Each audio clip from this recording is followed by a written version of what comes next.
my lecture today was about the first line of this research, namely the nature of communication media and their social and political impact.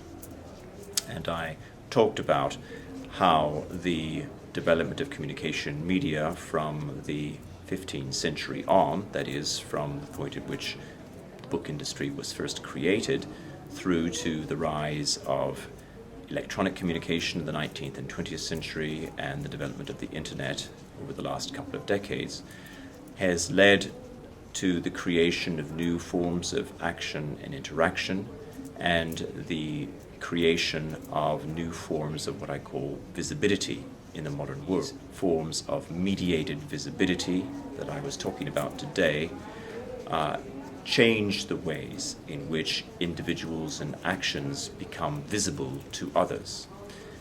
They are new forms of visibility because the traditional form of visibility was always tied to a particular social and temporal context.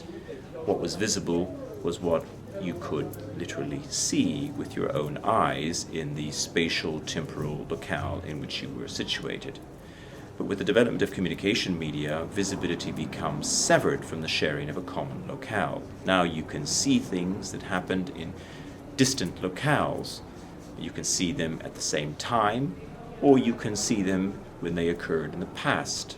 So visibility now acquires different spatial and temporal properties. It becomes a new kind of mediated visibility.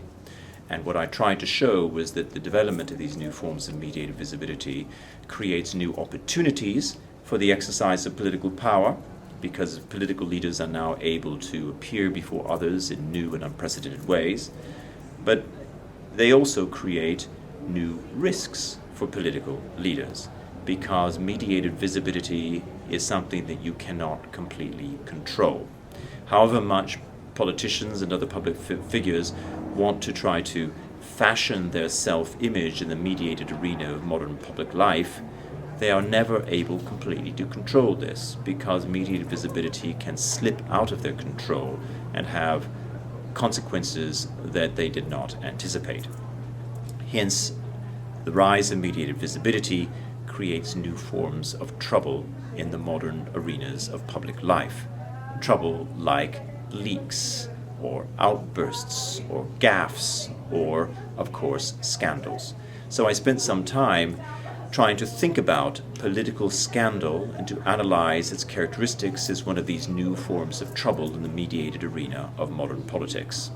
And I showed how political scandal has changed over time, how the rise of scandal as a mediated event can be traced back to the 19th century and its development into the 20th century, and I tried to analyze some of its characteristics and consequences.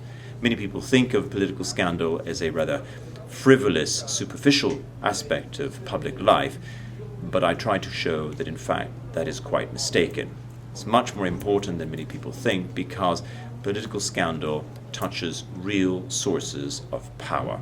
If you understand this changing nature of visibility, and you have a careful thinking through of the nature of power in modern societies, you see that political scandal is crucially important because it touches on the sources of symbolic power, and you need symbolic power in order to exercise political power in modern democratic societies. Over the last couple of decades, my work has been concerned with two main lines of thinking. On the one hand, I've been working on the nature of communication media, their social and political impact, and this has led me to reflect on the rise of phenomena such as political scandal and their significance in the modern world.